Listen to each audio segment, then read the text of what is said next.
आज 14/एप्रिल 2026 सामाजिक सप्ताह या सप्ताहाचा समारोपीय दिवस. त्यानिमित्ताने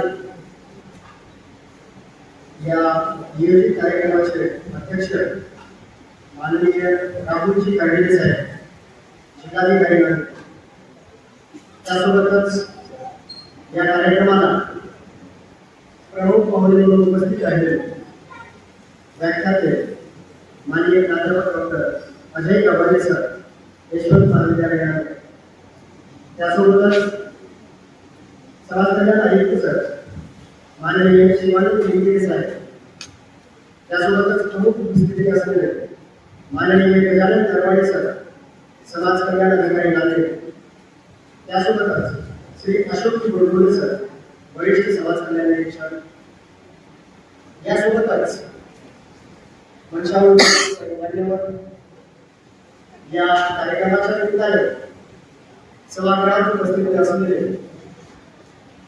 कार्यालयाचे सर्व कर्मचारी वर्ग, विद्यार्थी मित्र आणि पालक, आज डॉक्टर बाबासाहेब आंबेडकर यांची आपण जयंती साजरी करत असताना विविध मुद्दे ज्यावेळेस समोर येतात तर त्या मुद्द्यापैकी म्हणून एक अजून एक लोक साधलेला आहे.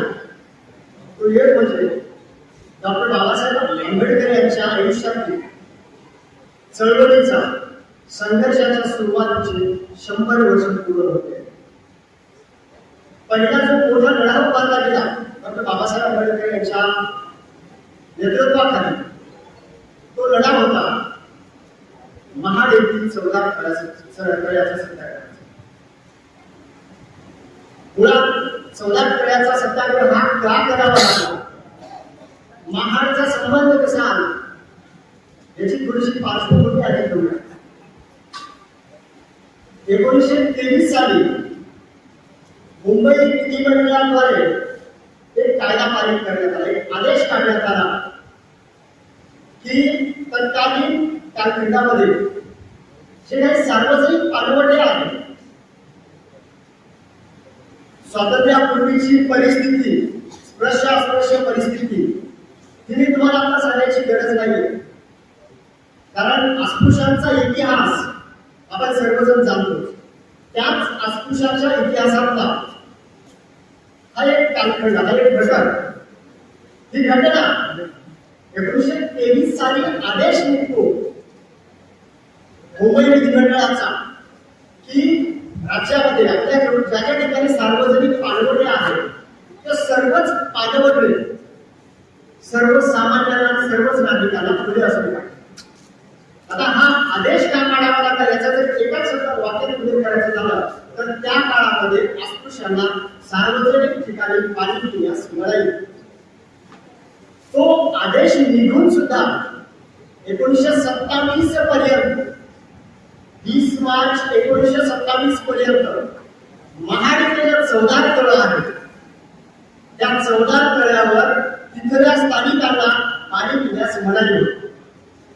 मग ही मनाई असलेली तत्कालीन तिथले जे सामाजिक कार्यकर्ते आहेत, अनंतराव चितळे यांनी बाबासाहेबांकडे एक संकल्पना मांडली. आपलं जे आंदोलन चालू होणार आहे तर या आंदोलनामध्ये आपण जर ठिकाणी जोडणार असाल तर 1923 चा जो विधिमंडळाचा कायदा आहे, विधिमंडळाचा तो जो आदेश आहे, त्या आदेशाचा अंमल अद्याप झालेला आहे आमच्या नाशिकमध्ये. आणि डॉक्टर बाबासाहेब आंबेडकरांचे कार्य समाजासाठी वृद्धिंगत होत चाललंय. म्हणजे वृद्धिंगत होत चाललेल्या कार्यामध्ये आम्हा जनसामान्य पाण्याचा घोट पिण्याचा आदेश तुमच्या मार्फत मिळावा यासाठी त्यांच्या आदेशामुळे त्याच्यावर विचार होऊन अनंतराव चितळे यांनी जे प्रस्ताव मांडला बाबासाहेब पुढे, त्यांच्या प्रस्तावावर विचार होऊन 20 मार्च 1927 रोजी 14 कळे महाड येथे पाण्याचा त्या कळ्यावर जाऊन बाबासाहेबांनी स्वतः पाण्याला स्पर्श करून पाणी पिलं. आणि ते पाणी पित असताना, पाणी पिण्याच्या अगोदरची पार्श्वभूमी आहे, महाराष्ट्रातील तळ गाठवलं ही जी आवळी उठली त्यावेळेस, त्या आवळी उठल्यामुळे त्याला जो संघर्ष घडला, तर त्या संघर्षातून स्पृश्य आणि अस्पृश्यांमध्ये लाठाकाठीतून मारामारी झाली. या मारामारीमध्ये शासनाने त्यानंतर जे काही हल्लेखोर होते, ज्यांनी हल्ला केला, आदेशाच्या विरोधामध्ये जो काही हल्ला केलेला आहे, त्या हल्लेखोरांना 4-4 महिन्याची शिक्षा झाली. मग हा जो चौदार तळ्याचा संघर्ष आहे, हा चौदार तळ्याचा जो सत्याग्रह आहे, तर तो आपल्या मानवी मुक्तीच्या सुरुवातीचा कालखंड. तिथून मग बाबासाहेबांनी आपल्याला सामाजिक कार्याची प्रखरपणे जाणीव निर्माण करून घेऊन कार्याला ओळखून दिली. आणि तिथून मग काळाराम घडला, त्यानंतर मग मनुस्मृती दहन, त्यानंतर धर्मांतराची घोषणा. हे वेगवेगळे मुद्दे, वेगवेगळे पॉइंट्स त्यांच्या पुढे येत गेले आणि कालानुरूप त्यांनी लढे दिले. जो लढा दिलेला आहे तो कुठला इतिहासातला वाचून किंवा साक्ष काही आहेत का हे पाहून त्यांनी लढ्याचं नियोजन केलेलं नाहीये. आपण आजची जी जमात आहोत, फक्त इतिहास बघतोय, इतिहासाची घोकणपट्टी करतोय,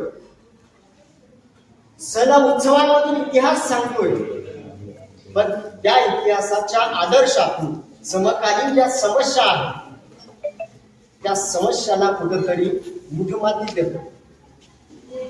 त्या समस्यांना तसंच ठेवून पुन्हा नवीन समस्या कशा निर्माण होत आहेत त्या आपण पाहतो.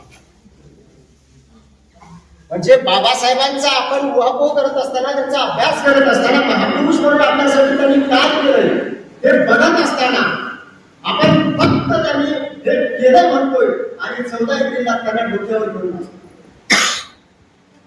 कारण बाबासाहेबांचा हा पूर्ण लढा जो होता, पूर्ण जे आयुष्य होतं ते मानव मुक्तीसाठी दिलेला आहे.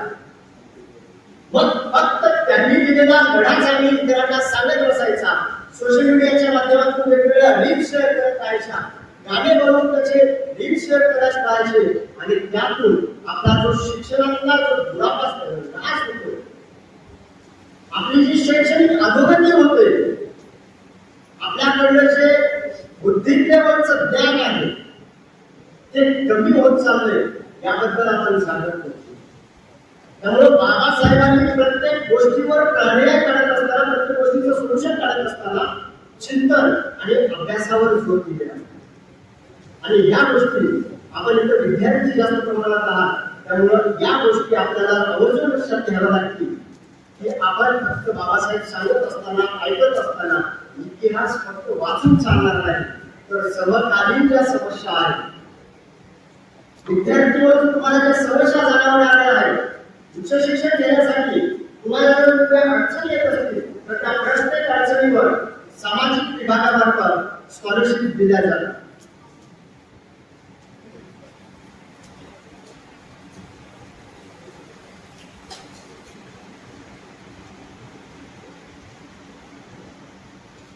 या प्रत्येक स्कॉलरशिपचा उपयोग आपण थोड्या पद्धतीने करतो का?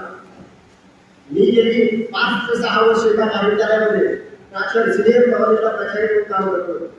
विद्यार्थ्यांची अवस्था पाहता, शिक्षणाकडचा त्यांचा कल आणि स्कॉलरशिपकडे वाढत चाललेला कल हे कुठंतरी दुही मार्गावर चालू आहे शिक्षणामध्ये आणि आपल्या विकासाला कुठेतरी अडथळा निर्माण करत चाललेला आहे.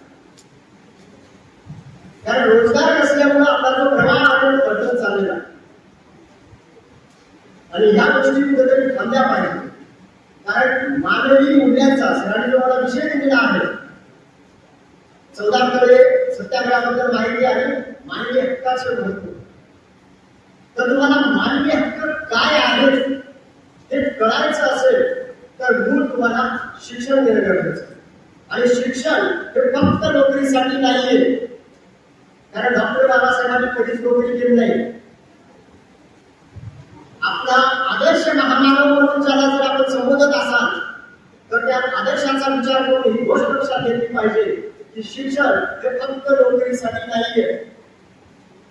भले तुम्हाला नोकरी नाही भेटली तरी तुमच्या त्या उच्च शिक्षित आणि विद्वत्तेच्या बळावर तुम्ही रोजगाराचे माप साधन उपलब्ध करू शकता, तुम्ही स्वतंत्र रोजगार निर्माण करू शकता. त्यासोबतच येणाऱ्या आपल्या पिढीसाठी एक आदर्श निर्माण करू शकतात. मानवी हक्कांचा विचार करत असताना आपले कोणकोणते हक्क आहेत याबद्दल जाणीव आपल्याला निर्माण व्हावी लागते. आणि ती जाणीव निर्माण व्हायची असेल तर सर्वात महत्वाचा मानवी हक्क आपला जो आहे तो सन्मानाने जगण्याचा अधिकार. आपल्याला सन्मानाने जगता आला पाहिजे हा मानवी हक्क आहे. आणि तोच हा मानवी हक्क प्राप्त व्हावा म्हणून 1927 साली महाड चौदार तळ्याचा स्वीकार केला. कारण आम्ही मानव आहोत. तुम्ही 2-3% 15% जे आहात ते तुम्हालाच मानवी घ्यायचा हक्क नाहीये. तर आम्ही सुद्धा मानव आहोत. आम्हाला सुद्धा या पृथ्वीतलावरचं प्रत्येक ठिकाणचं पाहिण्याचा अधिकार आहे. कारण ती निसर्गाची संपत्ती आहे. आणि निसर्गाच्या संपत्तीवर तुमच्या चातुर्वर्ण्याने जरी बंधने लादलेली असतील तर ती बंधने ही निरर्थक आहेत. आणि ती बंधने निरर्थक आहेत ओळखण्याचं सामर्थ्य त्या शिक्षणामुळे आलेलं. या मानवी हक्काचा विचार करत असताना 9 ते 10 मानवी हक्काचा आपण विचार करू शकतो. त्यामध्ये जीवन जगण्याचा आणि स्वातंत्र्याचा हक्क, त्यानंतर अन्न, पाणी आणि निवाऱ्याचा हक्क. आणि मानवाला जर जगायचं असेल तर मानवाच्या प्राथमिक 3 गरजा आहेत: अन्न, वस्त्र आणि निवारा. या प्राथमिक 3 गरजांचा हक्क, त्यासोबतच समानतेचा हक्क, त्यासोबतच आरोग्याचा हक्क. स्वतःचं जे आरोग्य आहे ते आरोग्य अबाधित ठेवून ते आरोग्य सुदृढ कसं राहील ते प्राप्त करण्याचा हक्क सुद्धा आपल्याला मानवी हक्काला मिळेल. त्यासोबतच शिक्षणाचा हक्क, त्यानंतर अभिव्यक्ती स्वातंत्र्याचा हक्क, धर्म स्वातंत्र्याचा हक्क, शोषणाविरुद्धचा हक्क आणि न्याय मिळवण्याचा हक्क. असे 8 ते 9 हक्क आपण जर बघितले त्या प्रत्येक टप्प्यावर किंवा प्रत्येक हक्काचं विश्लेषण न करता काही हक्कांच्या बाबतीत विस्तृत बनवले जातात. मुख्य मुद्द्यावर येऊन हक्कांच्या बाबतीत तुम्हाला काही गोष्टी सांगेल आणि त्यानंतर माझं जे आजचं मनोगत आहे त्या मनोगताला विराम. पहिला जो आहे तो समानतेचा हक्क. मानवाला जगत असताना स्त्री पुरुष हा जो भेदभाव आहे तो भेदभाव सोडून चातुर्वर्ण व्यवस्थेतला जो भेदभाव आहे तर तो सर्वच भेदभाव सोडून तुम्ही आणि मी काम करत असताना प्रत्येकजण समान पातळीवर आहे. भले ती स्त्री कमवत असेल, दुबळी असेल, पुरुष भलेही अपंग असेल तरी त्याला त्याचा सन्मान, कारण त्याच्या नैसर्गिक जीवनामध्ये त्याला त्याचा सन्मान. भले तो गरीब जरी असला या पृथ्वीतलावरला तरी त्याला सन्मानाने समाजाची वागणूक मिळणं, त्याला सन्मानाने समाजाची वागणूक देणं हे मानवी हक्क आहे. आणि आपल्या प्रत्येकाचं कर्तव्य आहे की एकमेकांशी समानतेने वागणे आणि एकमेकांना सामाजिक पद्धतीने वागणूक देऊन त्यांच्या मानवी मूल्यांचं रक्षण करणं, त्यांना मानवी हक्कांचा सन्मान देणं.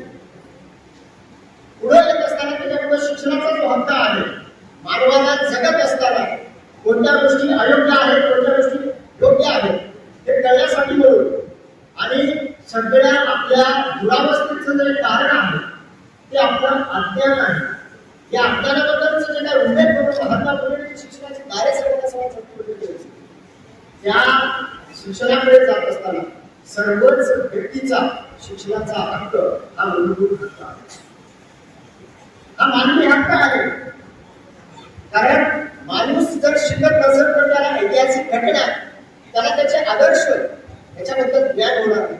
आणि त्याला त्या गोष्टीचं ज्ञान झालं नाही तर तो अज्ञानी राहून आपल्या समकालीन परिस्थितीवर मात कशी करायची, आपल्या ज्या अडचणी आहेत त्या अडचणीवर आपण सोल्युशन कसं काढायचं हे त्याला कळणार नाही. त्यामुळं मानवी हक्कामध्ये जर शिक्षणाचा सहभाग होत असेल तर इथल्या उपस्थित प्रत्येक विद्यार्थ्यांना माझं आव्हान आहे, तुम्ही शिक्षण घेत असताना फक्त शिकायचं म्हणून शिक्षण घेऊ नका, फक्त डिग्री प्राप्त करायची म्हणून शिक्षण घेऊ नका किंवा आयुर्वेद शिकायला पाठवलं म्हणून शिक्षण घेऊ नका. तर तुमचं आयुष्य यापेक्षा सुंदर झालं पाहिजे, आनंदी जीवन जगता आलं पाहिजे, त्यासाठीचे रोजगाराची साधने प्राप्त करता आली पाहिजे. नोकरी भलेही नाही मिळाली तर तुम्ही तुमच्या कौशल्याच्या जीवावर, कौशल्याच्या बळावर स्वतःचा सन्मान वाढवू शकाल. यासाठी त्या शिक्षणाला महत्त्व देऊन शिक्षणाकडे जायचं. शिक्षणाकडे मानवाकडे पुढे जात असताना, मानव जगत असताना मानवाचं जे आरोग्य आहे त्या आरोग्याला सुद्धा तितकंच जपणं गरजेचं आहे. कारण मानवाचं जर आरोग्य बाधित नाही राहिलं तर जन्मताक्षरी बाळ सुद्धा ते मृत पाहू शकते. पण जन्मल्यानंतर आपण जर काही करण्याचं ध्येय बाळगत असाल तर आपलं जे आरोग्य आहे ते सुदृढ राहिलं पाहिजे. आणि त्या सुदृढ आरोग्यासाठी आपल्या समाजातील आपल्या सोबतचे जे घटक आहेत त्या प्रत्येक घटकाने एकमेकांच्या आरोग्याला काही त्रास होणार नाही, इजा पोहोचणार नाही याची काळजी सुद्धा तितकंच घेणं गरजेचं असतं.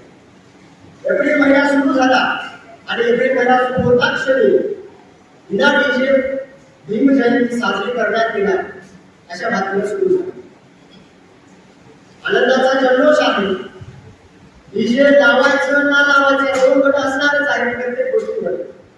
पण जर आनंदाचा जल्लोष असेल तो मोठेपणाने साजरा करण्यात येत असेल तर त्यात डीजे हा किंवा साऊंड हा असणार आहे. जो कर्णकर्कश आवाज असतो, जो इतरांना जास्त त्रास देऊ शकतो, त्यावर आपण मर्यादा घालून जे साजरी करण्याचा प्रयत्न केला पाहिजे. यातून सर्वसामान्यांच्या प्रत्येकाच्या मानवी हक्काचं जतन करण्याचा सुद्धा या माध्यमातून आपला योग्य पद्धतीने प्रयत्न होतो. अशा प्रत्येक मानवी हक्काचं आपण जोपर्यंत विचार करणार नाही तोपर्यंत आपला समाज म्हणून आपण संघटित होऊ शकत नाही. कारण ज्या जाती व्यवस्था आहे, जी वर्ण व्यवस्था आहे, या वर्ण व्यवस्थेला कुठेतरी बाजूला सारून आपल्याला जर एक व्हायचं असेल तर मानवाचा विकास हा एकमेव उद्देश डोळ्यात ठेवून सर्वांगीण विकास प्रत्येक मानवाचा, आपल्या शेजारी बसलेला असो किंवा आपल्या पाठीमागे बसला असो किंवा आपल्या नजरेच्या समोर बसला असो, या पृथ्वी तलावरील प्रत्येक मानवाचा विकास जोपर्यंत आपल्या मनामध्ये पेरत नाही तोपर्यंत सर्वांगीण विकास किंवा सामाजिक विकास साध्य होण्यास व्यत्ययच येत नाही आणि या जातीपातीच्या भीती आपल्या मनामध्ये घुसल्या असतात. मानवी भक्तांच्या आयुष्यात येत असताना थोडंसं बाबासाहेबांकडे जात असताना बाबासाहेबांनी जे कार्य केलेलं आहे ते कार्य करत असताना पर्टिक्युलर एका जातीचं नाहीये. कारण संविधान जे निर्माण झालेलं आहे या संविधानातल्या प्रत्येक धर्माचा तो विचार करतो. त्या प्रत्येक धर्मांच्या अनुषंगाने जर विचार केला आपण तर पृथ्वी तलावरील म्हणण्यापेक्षा भारतातील, कारण भारताशी मर्यादेचे संविधान आहे, भारतातील प्रत्येक घटकासाठी सजीव असो निर्जीव असो या प्रत्येक घटकाला त्यांचा सन्मान मिळेल या पद्धतीची बंधने नियम करणे या संविधानामध्ये तरतूद केलेली आहे. मग या पद्धतीने एवढ्या डीप लेवलला जाऊन जर बाबासाहेब एवढं पूर्ण कार्य करू शकतात तर आपण आपल्या वैयक्तिक पातळीवर त्यांच्याच विचाराला अनुसरून शिक्षण घेणे, संघटित होणे आणि आपल्या न्याय हक्कासाठी संघर्ष करणे ही भूमिका अद्याप आपण ऍक्सेप्ट करू शकलो नाही. बाबासाहेब मांडत असताना किंवा बाबासाहेब ऐकत असताना शिका, संघटित व्हा, संघर्ष करा.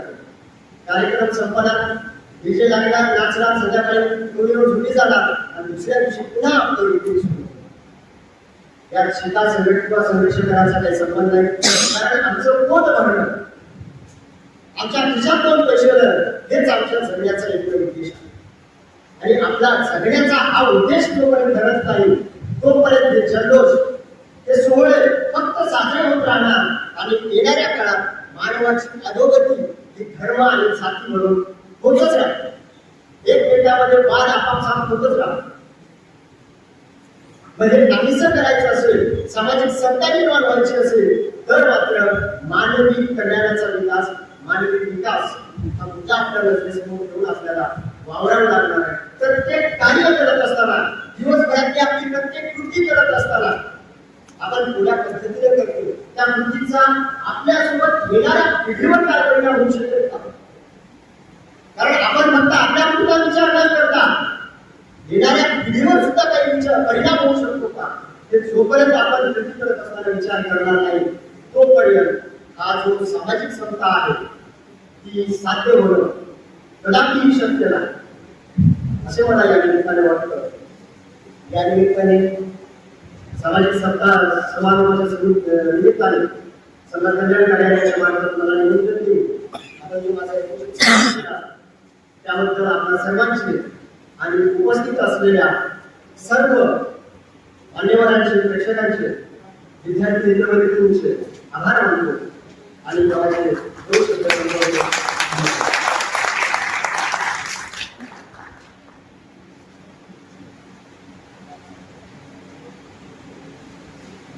धन्यवाद सर. सरांनी अतिशय सुंदर असं मार्गदर्शन केलेलं आहे. सरांचं व्यक्तिमत्व कसं आहे आणि सर पहिले घेताना थोडंसं विसरून गेलो. सरांचं स्वामी रामानंद तर मराठवाडा विद्यापीठामध्ये जर्नलिझम या विषयामध्ये PhD चालू आहे आणि सरांचं व्यक्तिमत्व या प्रखर बोलण्यामुळेच सर्वांना परिचित आहे आणि विद्यार्थी प्रिय व्यक्तिमत्व आहे. सरांकडे एका जोरदार कार्य जे हक्क पाळले ते सारेच दान करते, रक्षा तुझी माझे मी संविधान करते, आयुष्यमान करते गुणवंत लोकशाही, आयुष्यमान करते गुणवंत लोकशाही, चुकली वाट करता तर सावधान करते, रक्षा तुझी माझी हे संविधान करते, रक्षा तुझी माझी हे संविधान करते.